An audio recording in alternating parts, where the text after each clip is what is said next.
Hello Internet, today we're going to look at how to set up Helm in a Kubernetes environment. So that probably sounded like a bunch of gobbledygook. You've probably never heard of Kubernetes, or maybe you don't know what Helm is. We're going to kind of walk through those, and then we're going to get into how to set up Helm on a Windows machine. We're going to be using PowerShell and VS Code here, but that's just for editing stuff. So I guess the basics is Kubernetes is when you're talking about a cloud environment, when you're talking about distributed systems, when you're talking about a system that's running somewhere that you want to be available constantly, to have high reliability and to be able to scale, you need something that kind of sits there and like say you get a lot of volume, say Black Friday.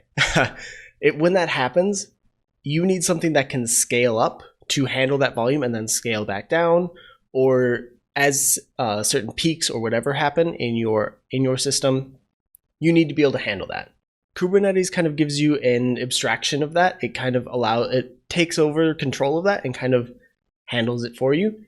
So it works with Docker and a few of other systems that are less important. I'm going to get in trouble for saying that, but think of it as a way of abstracting away all of those infrastructure requirements. So you don't need to worry about what hardware your system is running on. You tell Kubernetes, I need a instance of this database, or probably not a database, but I need an instance of this server running here, and I need 2 instances of it. I need 2 replicas. To do that, you tell Kubernetes to do that. You say, here is a deployment. Here is something that I want you to deploy to my system. It will create that. It will figure out what to pull, what to create. It will set up that environment for you and give those resources required for those systems to them so that they can actually use them. And it kind of figures out how to scale them. And if anything happens, say one of the servers dies, in that case, it can actually detect that, stop sending traffic to that, and set up a new instance somewhere else automatically. And so that's sort of part of the advantage of Kubernetes. That's not a full description of all the things that it can do for you. And we're not going to get into that here. It's a very complex topic. I recommend following Kelsey Hightower on Twitter. He has a lot of good talks. He's kind of done for Kubernetes what, say, Scott Hanselman has done for ASP.NET. So definitely check out his stuff.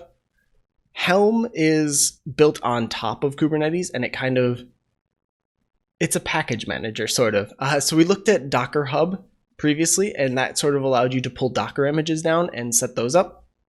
Helm does the same thing, but it can set up not just one instance, but it can actually set up an instance plus some of its dependencies.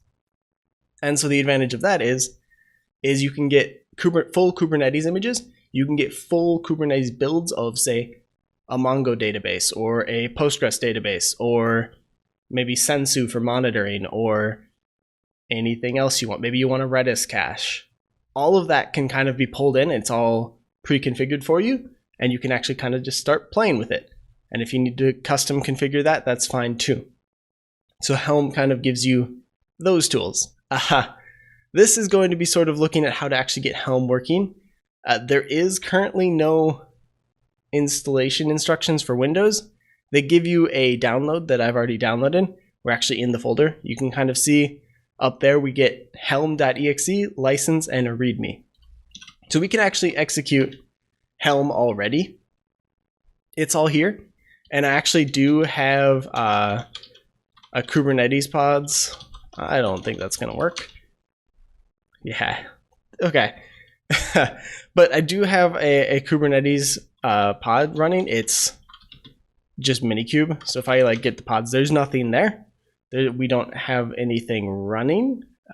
It should be running. It may have died. But anyway, Minikube is a local Kubernetes instance. That took longer than I expect. But regardless, Minikube is just going to be a virtual Kubernetes instance. It's all running locally on your machine. And it doesn't have all of the same things as a full Kubernetes stack would, but it has enough that you can actually kind of test some of these things. So we're going to set up Helm and then actually pull something down into into that instance and actually get it running and hopefully expose some of that so we can actually talk to it. So let's do that. What's the best way to get started? First, I showed we have Helm here.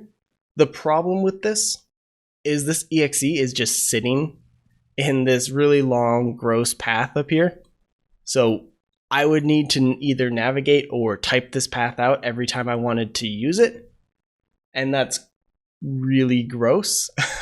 So we're not going to do that. Instead, what I want to do is I actually want to move this helm.exe to, let's do c/, I'm going to create a posh directory, a PowerShell directory, and that's just going to store all of my PowerShell scripts. And we're just going to move Helm there. I need to make it. Apparently, you can't just copy to an empty directory. Okay. What am I doing? That's not the right command. This is going well. We're doing a lot of awful things. Cool. So we now have this posh directory, and there is Helm. That's it. We've copied over Helm. We're good, right? But we'd still need to type c:/posh/helm to get this to run. That's still too much work. What you can do is there is an env.path, env:/path, sorry. And so this is my current one. It's got all of my, effectively the path, and this is the same on Linux or Mac or whatever. Your path points to, it's effectively a place to look up scripts to run. And so there is a path that you want to add here. We want to add our posh directory to this path so that it works. And so we can do that really easily. We can just do :path plus equals c:/posh.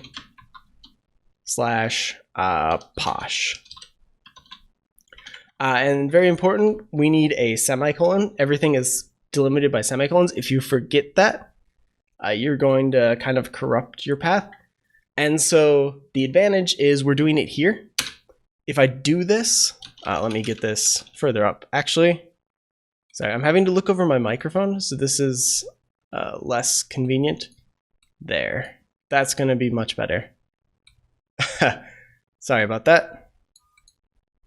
So the advantage of doing all of these modifications here is you can't really as easily corrupt your path. You can't screw things up as easily. I should be able to type Helm here, and now it will find it. So I can go anywhere. I can, if I get out of this directory, I can still type Helm, and it still finds it, which means that that environment change worked. We are actually be able to use that environment and actually look up where it is. And if I were to print that out again, you'd see at the very end there, we have our posh directory stored there. So we can actually use this. What I want to do though, is I want this so all new PowerShell instances already have this path included. And so that's why I have Visual Studio Code open over here. This is my profile. This is the default one. There's a Windows PowerShell folder in your documents folder. It should automatically be created when you launch PowerShell. I've installed Chocolatey, so there's some Chocolatey stuff here. If you didn't do that, then you won't have that. There's also some posh git stuff, which gives us some git tools, but other than that, you should just have an empty profile. These scripts are run when you open a new PowerShell shell, assuming it has the same profile, which this is going to be the default one. So if I open a new PowerShell, it's going to run these and set up everything. So what we need to do is set up PowerShell scripts, custom PowerShell scripts. And so we just need to add this to our path. So every single time we start a new PowerShell instance, we'll get that. Because what ends up happening is if I start a new PowerShell instance, I haven't saved that. So if I do env:/path, you'll see we don't have that posh directory anymore. It's missing again. And so we need this, otherwise we're kind of gonna have to constantly resource it every time. So now that I've saved it, if I do env:/path, you'll see it's there, but this is important. It's not in this one still. And so the path does not get refreshed just because you saved this file. You need to close and reopen your shells.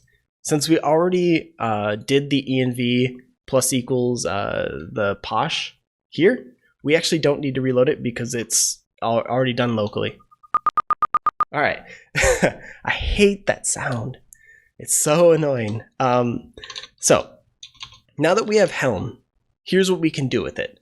We can create, which is going to create a new chart. Charts are what Helm uses to actually instantiate things.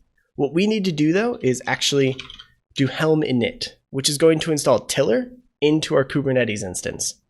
So Tiller is what controls all of the Helm packages. It's what kind of powers Helm behind the scenes on your Kubernetes instance.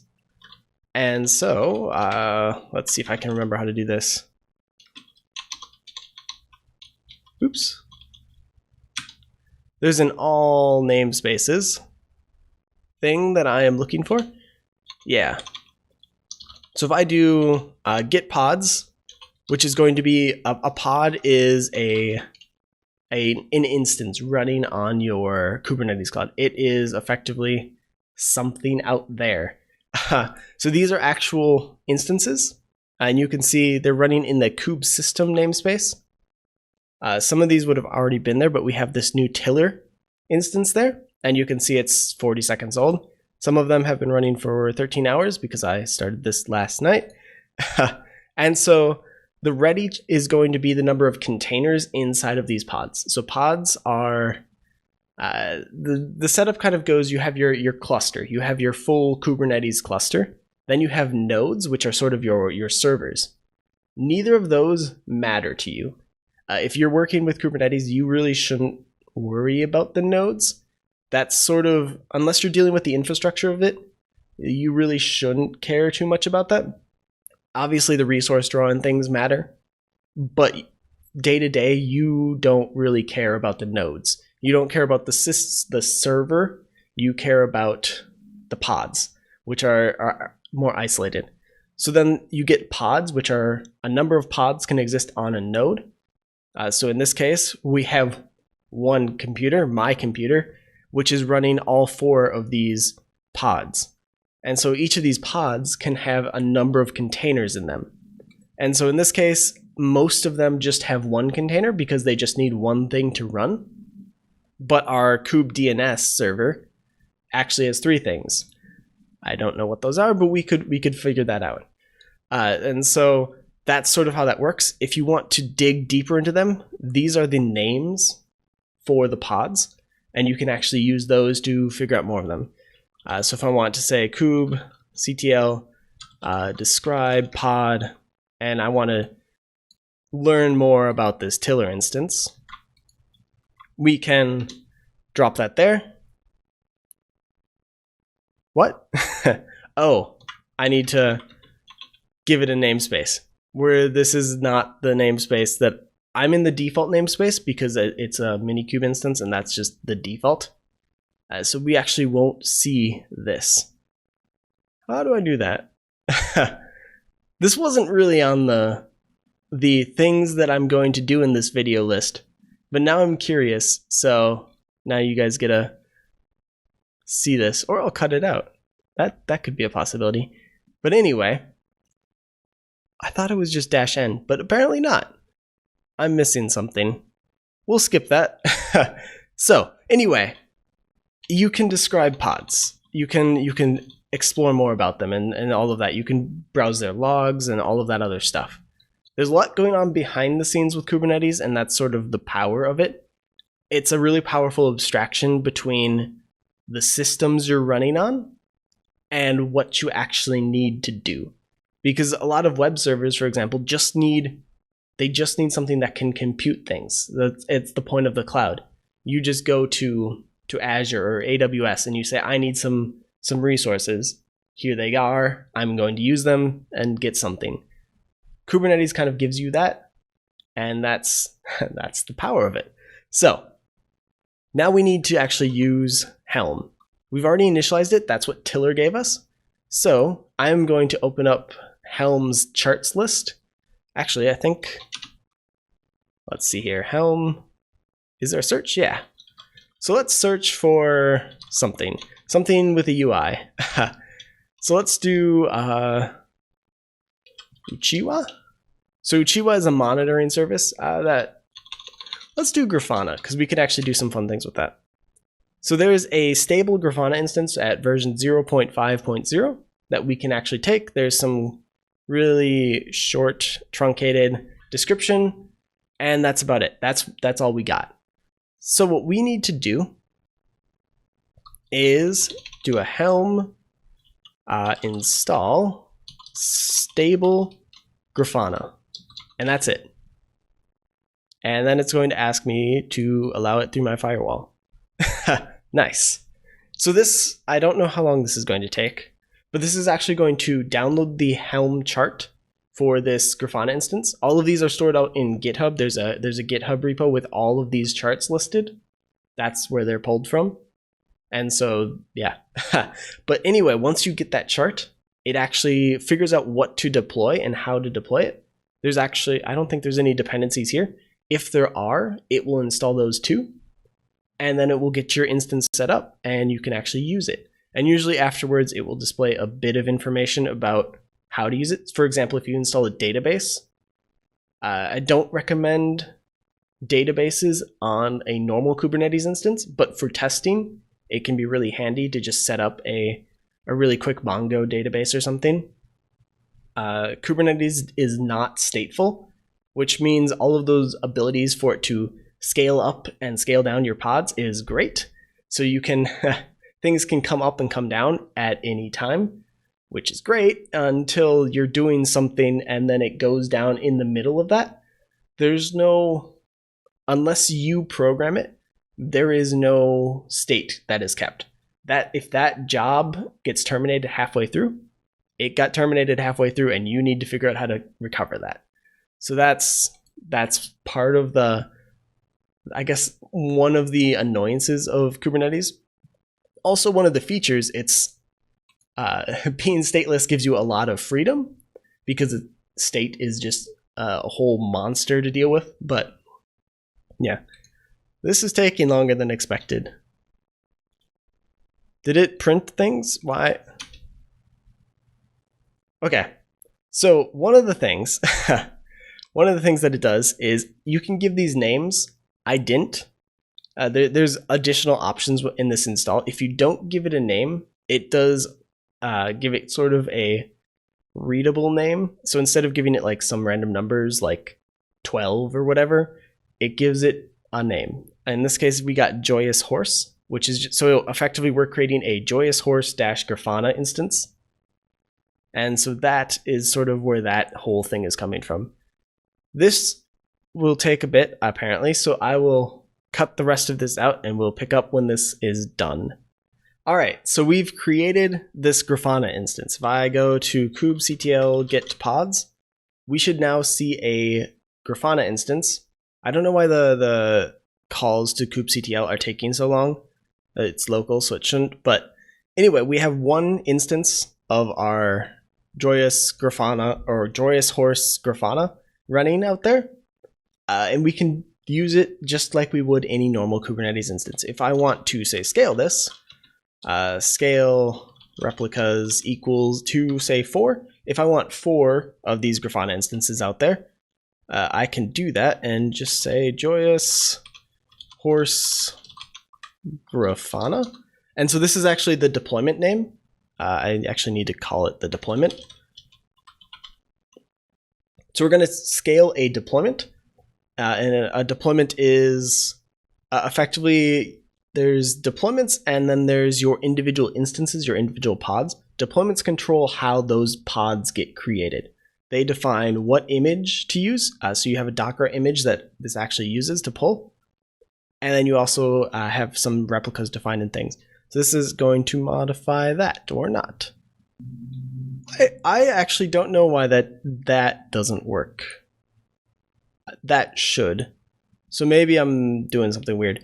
But anyway, as all of these examples fail miserably, let's go and actually use this. So when we installed this Grafana instance, we got some instructions. So first, our admin secret. Kubernetes controls secrets by itself, so it has stuff for controlling secrets. They're encrypted in base 64. And so we actually need this. I don't know if base 64 exists. So this may get interesting. A lot of these, so this is all designed to be run in a Linux environment. It's not really designed for a Windows environment. There is Windows support. Microsoft is working pretty closely with Kubernetes to get Windows support. But as you've seen from some of these errors, there's some issues.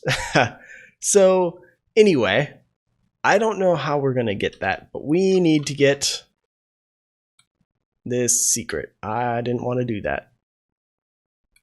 Stop it. Okay. Cool. So we want to get the secret from our namespace with our deployment name. So secrets are stored by deployment. So only those deployments can see the secrets unless you do this. And then we want to grab a specific value from that. So we want to grab the Grafana admin password. And I'm not going to actually base 64 decode this because I don't have a base 64 decode thing. So I'm going to copy this and then I'm going to run this through some web thing. And then we're going to get the actual password. So one sec. Cool. So Bing has a base 64 decoder. So that's our password. It doesn't matter if you guys see it.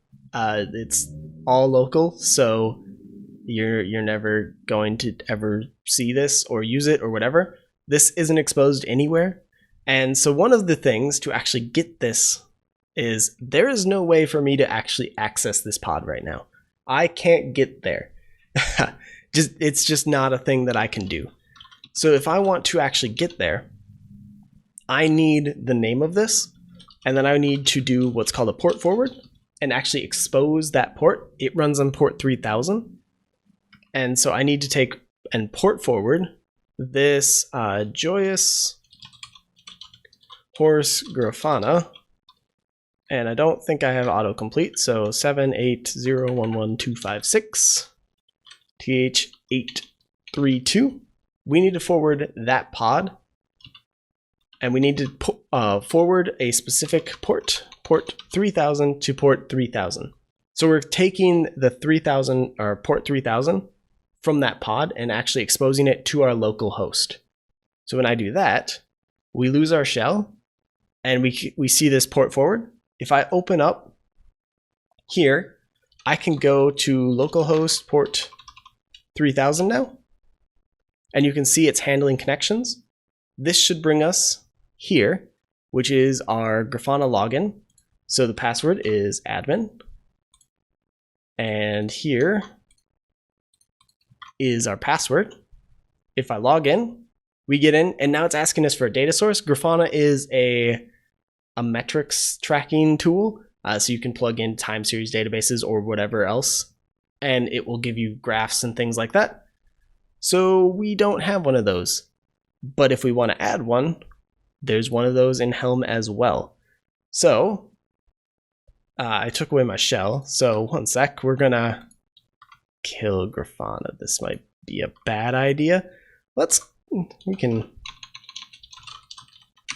grab another one. I wish PowerShell had tabs. That'd be handy. Anyway, get rid of that. We have a new PowerShell instance. That one's port forwarding. That can continue to port forward. What I want to do is Helm Search for, say, an influx database. Influx is a time series database that can handle just basic JSON data. and then turn it into just highly, it can do basic queries on a lot of mathematical things. So it can find the sum inside of a specific bucket. And that's really what it's good for. So if you have, say, a lot of data, say you have all of the response times for Google. So every single time somebody calls, it figures out how long that request took and logs it to, say, Google or to an influx database. That can be tracked. And then this gives you a way to kind of expose that. And so you can kind of be like, what was the maximum amount of time anybody had to wait in order to see our homepage? So this, if we just drop that in, we need to do a Helm install of a stable influx DB. There's a number of types that Grafana supports. You can see them all here. So we can do Postgres, MySQL, Prometheus, all of those. We're just going to use influx because why not? And then once that finishes, we'll be able to actually connect this up and then we're good. Not probably going to log any data to that because that kind of is way outside of this, but I just kind of want to show you can kind of set up all of this really easily. And this is all running locally, so I can mess around with this as much as I want.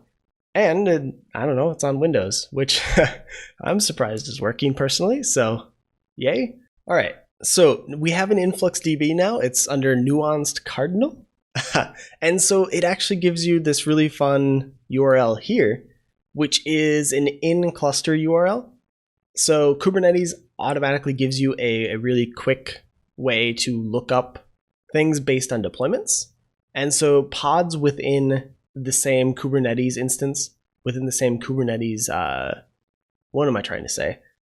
Yeah, the same Kubernetes server, effectively cluster, can look up one another. So it doesn't matter if they're running on the same machine or not, they know where one another is. And so they can kind of communicate between themselves really easily. And they don't need an IP or anything like that. So this, just giving it the deployment name, the nuanced cardinal influx, and the namespace, and a port, we can connect to it. So we just need to plug in this as our HTTP stuff, give it that. And then what else do I need? We need to give it a name, our test influx DB. So we created a test influx. We've done all that. We don't need any authentication because we didn't add any authentication. So that should be all we need. We've set it up as influx. If I do add, it's going to actually validate that it can connect to that, which hopefully it can.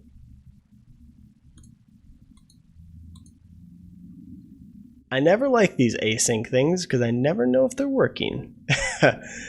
Hopefully this is doing what I think it's doing. Otherwise, I have no idea what's going on. I'm going to refresh this. Something weird is going on and it's not being very happy with me. But I just kind of want to demonstrate these, that you can get a bunch of services, get them talking together and do all of that. And I've been recording for 30 minutes now.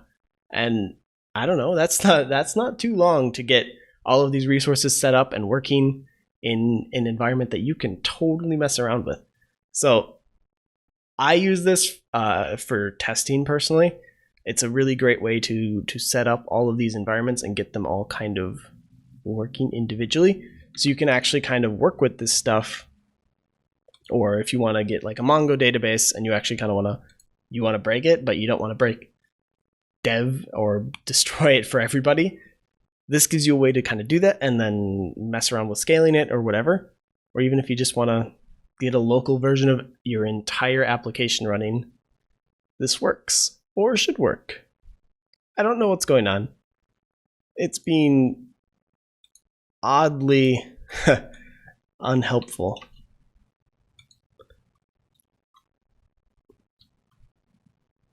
Okay.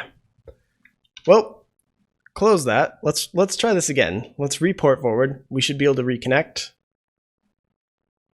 I really don't want to do that. Why? Okay, we're back. That's interesting. Let's stick that back in there. do a test influxdb. Everything else should be good. We just need to call this an influxdb instead of a graphite DB. Those are just different databases. And then if I do add, this is a required field. Database. Did I create a database? I think we can just call this whatever. Test. We don't need username or password. I don't think. Data source with same name already exists. Oh. Okay. Cool. So it can't find the database. That's fine. Well, doesn't really matter. We just wanted to kind of show that you can connect them, and it worked. It just can't find the database. And so we have to actually create that and then start sending data to it for that to actually work.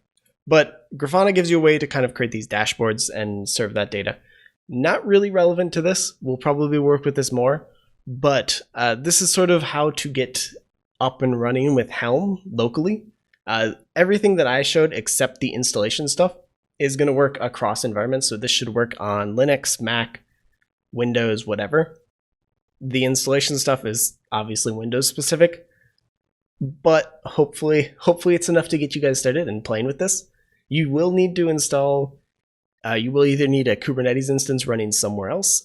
Both Azure and Google Cloud have Kubernetes instances available that you can just use, or you can set up your own Minikube. I would recommend that because it's free. But other than that, yeah, I will post a link on how to install Minikube because I didn't cover that here. And if you guys have questions, definitely let me know in the comments because this we covered a lot, and I'm not sure how coherent it was. I haven't covered a lot of this kind of thing on this channel before, and so I'm still kind of figuring out the whole format. So I'd really appreciate some feedback on what was helpful and what I can kind of leave out next time, or what I should spend more time on, or if I should just do less or more or whatever. So if you guys have ideas on that, let me know because I'd love to hear it. Other than that, that's it for this video. So until next time, see you, Internet.